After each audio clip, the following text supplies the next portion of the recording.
Bismillahirrahmanirrahim. Assalamualaikum warahmatullahi wabarakatuh. Salam ta'zim penuh hormat bagi seluruh GPAI se-Indonesia yang sampai saat ini masih ada yang sedang mempersiapkan PK online. Harapan kita semua mudah-mudahan tahapan ini dapat kita selesaikan dengan mendapatkan hasil yang terbaik menurut Allah bagi kita semua. Tentunya GPAI harus mempunyai kesiapan untuk menuju perubahan demi sebuah kemajuan terutama dalam hal pendidikan agama Islam. Tentunya semoga semua GPAI ada dalam keberkahan, jaya selalu dan tetap sukses. Marilah kita mulai kupas tuntas soal persiapan PK online untuk part atau bagian keempat. Nomor 1, berikut ini yang harus dilakukan GPAI untuk membantu peserta didik mencapai tugas perkembangan kematangan intelektual atau mengoptimalkan prestasi belajarnya sesuai dengan tingkat kecerdasannya. A. Ciptakan iklim pembelajaran yang kondusif bagi perkembangan kecerdasan emosi dan sosial, yaitu iklim yang demokratis. B. Ciptakan iklim belajar yang kondusif bagi perkembangan moral dan kecerdasan spiritual peserta didik. C. Identifikasi peserta didik dengan memprioritaskan anak yang diduga kecerdasan emosi dan keterampilan sosialnya rendah. D. Identifikasi kemampuan intelektual peserta didik sehingga memahami perbedaan individual peserta didik dalam kemampuan intelektual. Jawabannya adalah D. Karena kita mengetahui dari soal kata kuncinya adalah perkembangan kematangan intelektual. Berarti pilihan atau jawabannya yang sesuai yaitu ada identifikasi kemampuan intelektual. Jadi ada keterhubungan. Selanjutnya kita bahas nomor 2. Untuk menguasai kompetensi pedagogik, seorang GPAI harus dapat menguasai teori belajar dan prinsip-prinsip pembelajaran yang efektif. Pernyataan berikut manfaat bagi GPAI dalam memahami teori belajar. A. GPAI harus mempercayai adanya keinginan dari masing-masing siswa untuk melaksanakan tujuan-tujuan yang bermakna bagi dirinya. B. GPAI melakukan pengulangan-pengulangan agar materi pelajaran dapat diingat dengan kuat oleh peserta didik. C.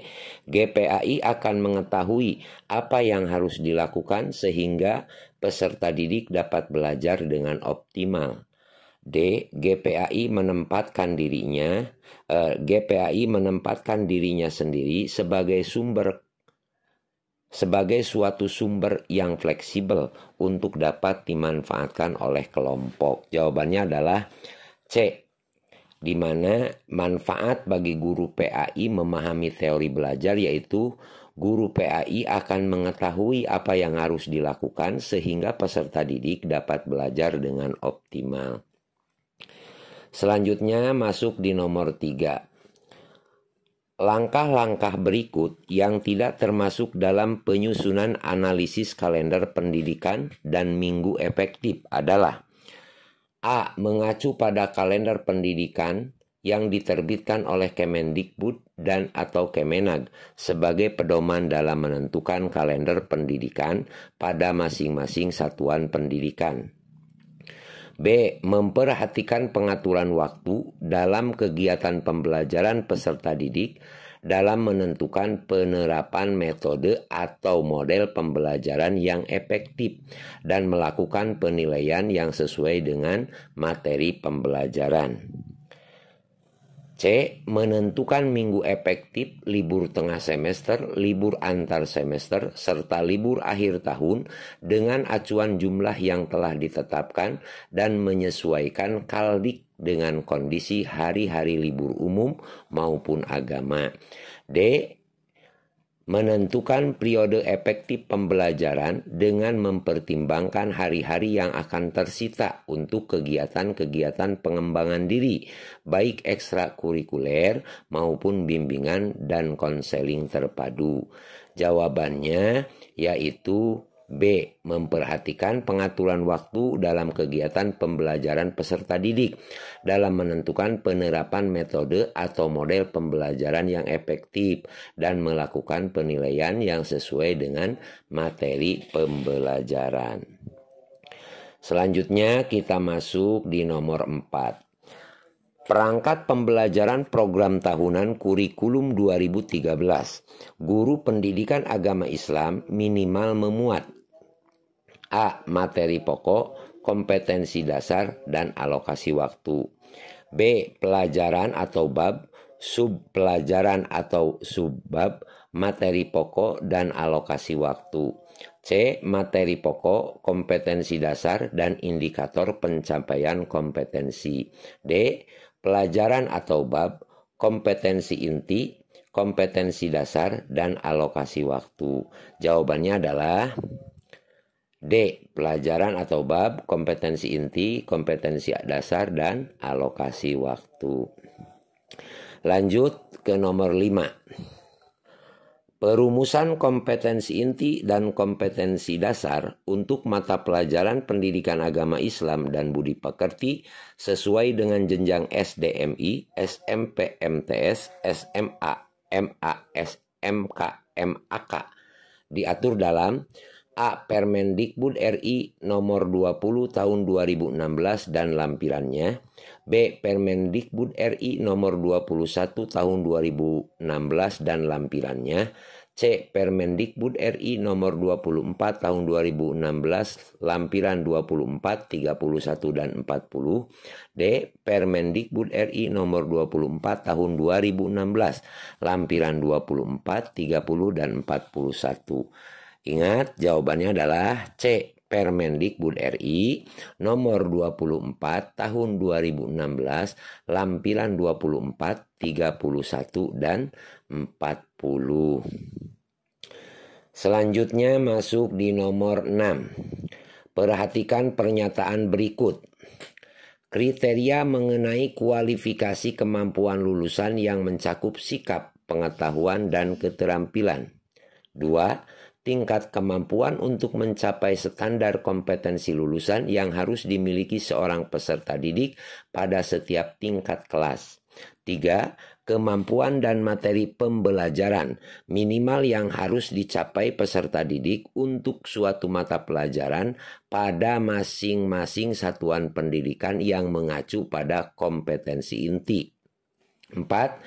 Penanda pencapaian kompetensi dasar yang ditandai oleh perubahan tingkah laku yang dapat diukur yang mencakup sikap, pengetahuan, dan keterampilan yang menjadi acuan penilaian.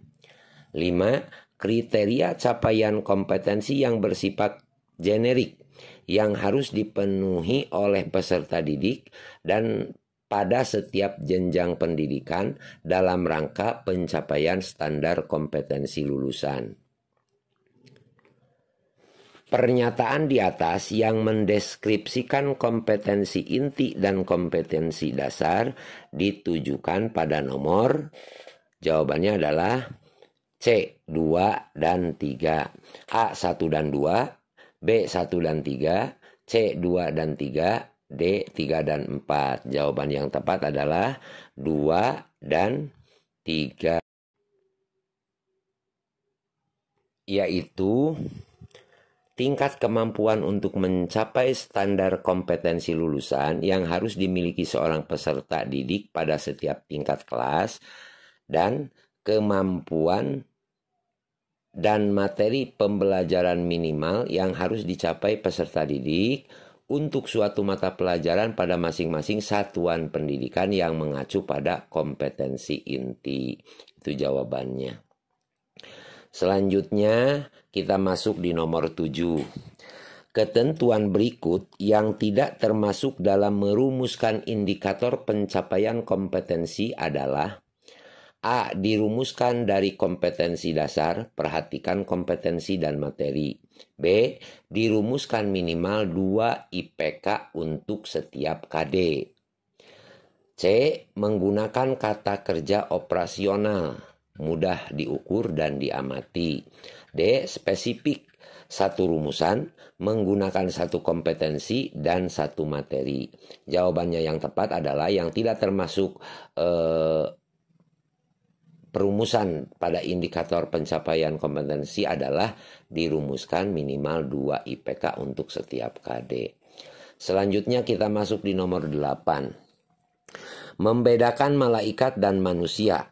Berdasarkan tabel taksonomi Anderson dan Caldwell, rumusan IPK di atas termasuk A. C2 remember dan pengetahuan faktual, B. C2 understand dan pengetahuan konseptual, C. C4 analis dan pengetahuan konseptual, D. C4 analis dan pengetahuan faktual.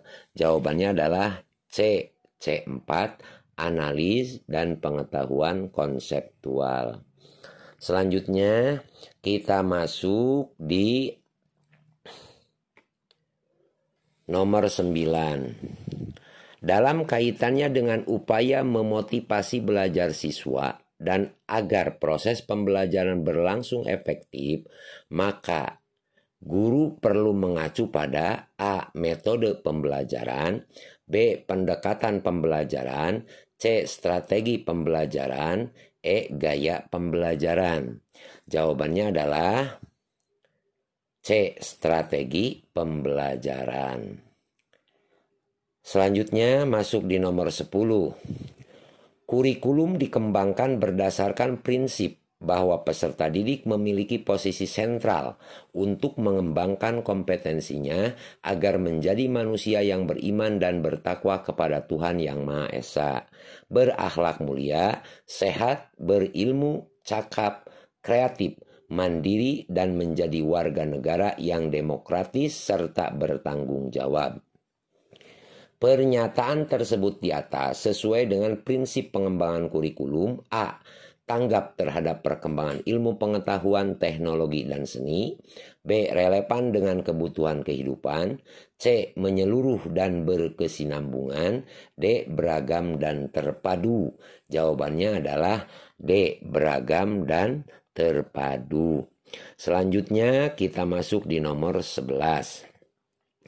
Manfaat penelitian tindakan kelas atau PTK adalah 1. Meningkatkan proses belajar mengajar, 2. Menggunakan rancangan yang bersifat siklus di mana setiap siklus memperhatikan perubahan langkah demi langkah, dan 3. Mencakup proses refleksi dan partisipatif kecuali pengecualiannya. A. Meningkatkan proses belajar mengajar, B. Menggunakan rancangan yang bersifat siklus, C. Mencakup proses refleksi, D. Menggunakan metodologi terbaru. Jawabannya adalah pengecualiannya adalah menggunakan metodologi terbaru, yaitu jawabannya D.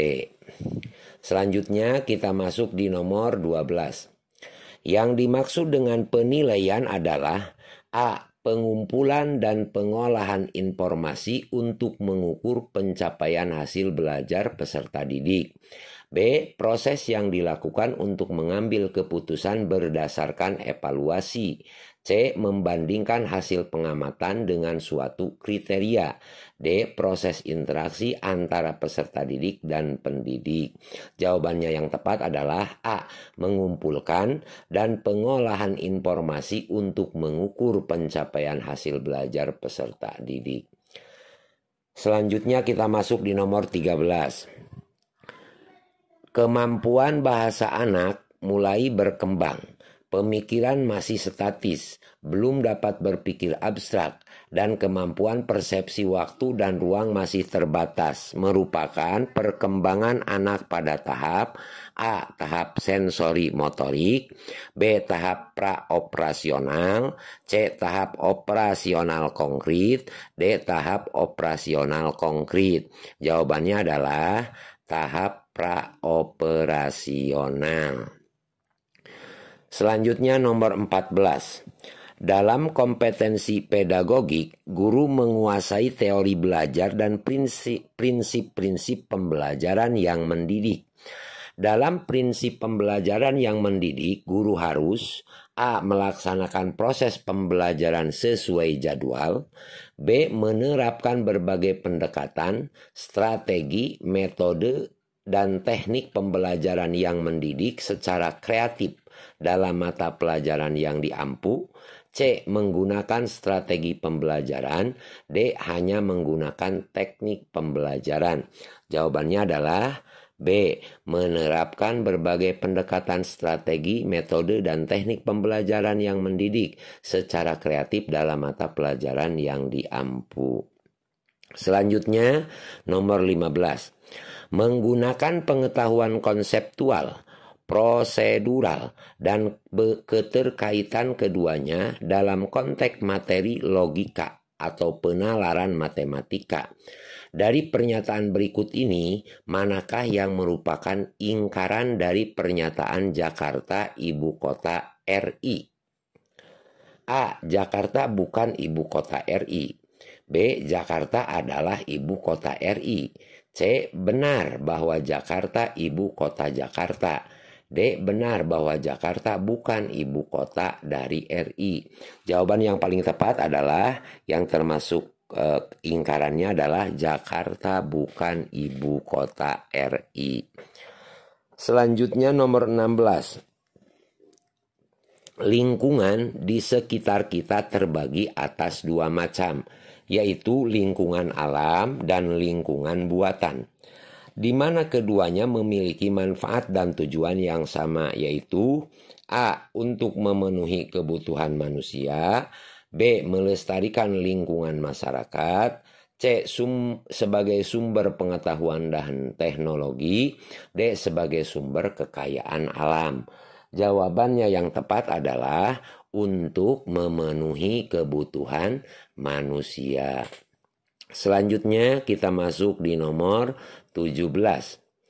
Untuk mengetahui kemampuan awal peserta didik, seorang pendidik dapat melakukan A. Pengayaan materi pelajaran, B. Refleksi, C. Latar belakang peserta didik, D. Tes awal atau pretest. Jawabannya adalah, ini sudah masuk, sudah pada tahu, jawabannya adalah D. Tes awal atau pretest. Selanjutnya kita masuk di nomor 18. Yang ditekankan di dalam strategi pembelajaran interaktif adalah A. Membangun inisiatif individu kemandirian dan peningkatan diri, B. Diskusi dan sharing di antara peserta didik, C. Pembelajaran didominasi arahan dari guru, D. Proses penyampaian materi secara verbal. Jawabannya adalah B. Diskusi dan sharing di antara peserta didik. Masuk di nomor selanjutnya, nomor 19. Upaya guru dalam memberikan kesempatan kepada siswa untuk merefleksikan pengalaman belajar yang telah dialami yang paling optimal adalah dengan cara A. Guru memberikan tes atau pekerjaan rumah setiap akhir pelajaran, B. Guru menggunakan pertanyaan terarah maupun pertanyaan bersifat penelusuran saat pembelajaran berlangsung, C. Guru mewawancarai tiap siswa tentang capaian atau masalah belajar yang dihadapi siswa dalam belajar, D. Guru menugaskan siswa untuk menuliskan kesulitan siswa dalam belajar. Jawabannya adalah B. Guru menggunakan pertanyaan terarah maupun pertanyaan bersifat penelusuran saat pembelajaran berlangsung. Selanjutnya kita masuk di nomor terakhir, nomor 20. Bentuk penilaian yang menghendaki peserta didik menampilkan sikap menggunakan pengetahuan yang diperoleh dalam pembelajaran dalam melaksanakan tugas disebut penilaian A. Pretest, B. Posttest, C. Autentik, D. Non-autentik. Jawabannya adalah yang tepat, yaitu C. Penilaian autentik. Demikianlah 20 soal yang dapat kita sampaikan sebagai bentuk ikhtiar dan usaha kita dalam mempersiapkan PK online. Mudah-mudahan ada manfaatnya. Sukses, jaya serta barokah selalu bagi seluruh guru PAI se-Indonesia. Terima kasih. Hadanallahu wa iyyakum ajma'in. Wassalamualaikum warahmatullahi wabarakatuh.